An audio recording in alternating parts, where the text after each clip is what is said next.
Okay, so, yeah.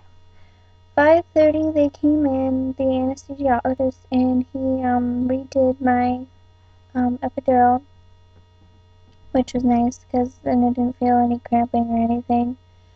Um, and then around 7 o'clock they came in, and they checked me again, and I was at 7 centimeters dilated, and I was 90% effaced. I still had a lip on the right side, which he said is just like the last of my cervix, that needed to be thinned out. Um, Other than that, there really wasn't anything to my labor, you know. Everybody's different. I don't know what it would have been like if I went natural, but even though with the epidural I still felt everything, like I still felt him through, you know, like coming through. Um, Sorry. I'm trying to get like good lighting for you guys, but Andrew's sleeping, so didn't want the light to be too bright. Um, Here we go. Yeah. Sorry. So yeah. So pretty much they just let me labor on my own. I had an IV in and everything, but it was just water, I guess. And they came back in at like 9 o'clock, and I was like still at a 7 to an 8 centimeters. And at this point, like, I was just so tired that I just wanted to go to sleep. But it was kind of hard because there was a lot of people in the room, you know, and, you know, I just wanted it to be me and George. But since it was so unexpected, you know, like, there was just people there that, like, I didn't want to be there, but, like, I didn't want to be mean and, like, kick them out and stuff, but, yeah. um, I just wanted to go to sleep. I was just tired, and I guess, like, before you push, you know, you want to save all your energy. And I was so nervous that I wouldn't know how to push, that I wouldn't know when, I wouldn't know how, I wouldn't know what to do. But, honestly, it all just comes natural to you. You just know what to do when you're supposed to do it. Like your body tells you, you know. Um, the doctor came in around like quarter to 11, and he had told me that I was almost 10 centimeters. I was 9, almost 10 centimeters. So he was going to go and get his staff ready to push, and we were going to start pushing. Which was insane to me, like, you know.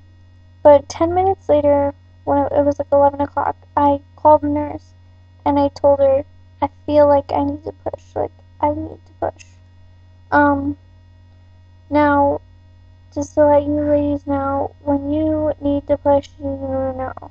Um, and you don't think like you're scared or nervous that you're going to be bad at it, but honestly, in that moment, you don't even care.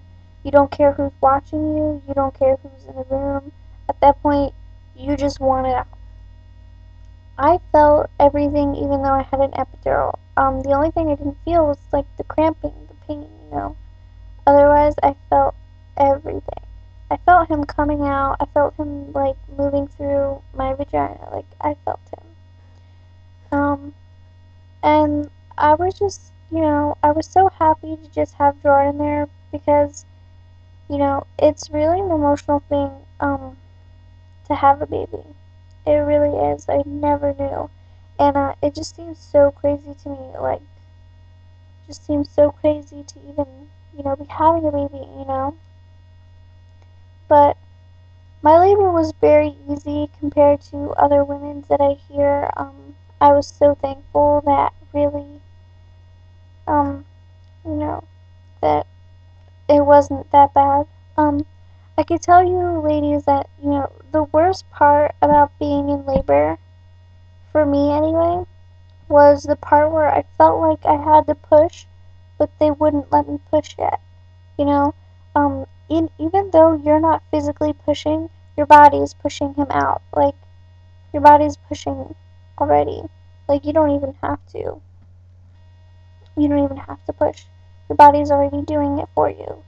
And I could feel, even though I couldn't feel pain from contractions, I could feel when I was having a contraction because I could feel like pushing him out. I could feel his head like moving out, you know? So,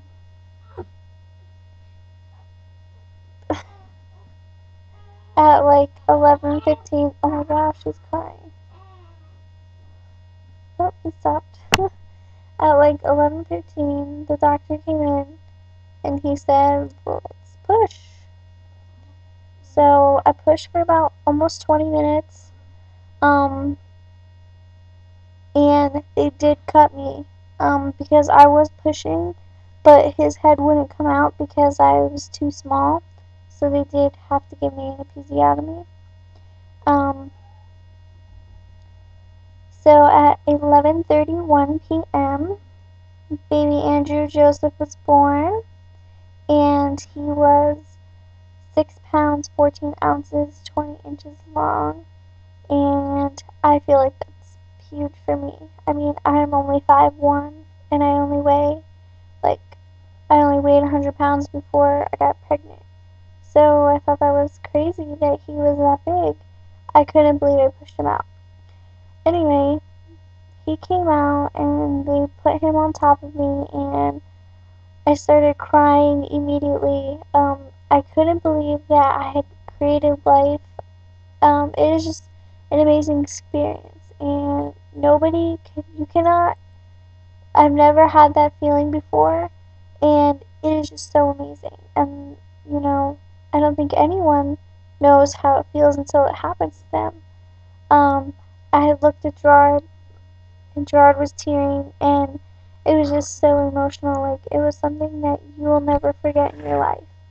Um, it is so amazing to just look at your child and think, you know, like, I carried him for 9 months, and, you know, like, we created it, and, you know, it definitely makes you appreciate, you know, everything that your parents have done for you. It makes you, like, have a different look on life, and to have somebody's life, um, to be responsible for someone else's life, to take care of them, to clothe them, to feed them, it's a big responsibility, and it definitely makes you feel good, but at the same time, it's really difficult.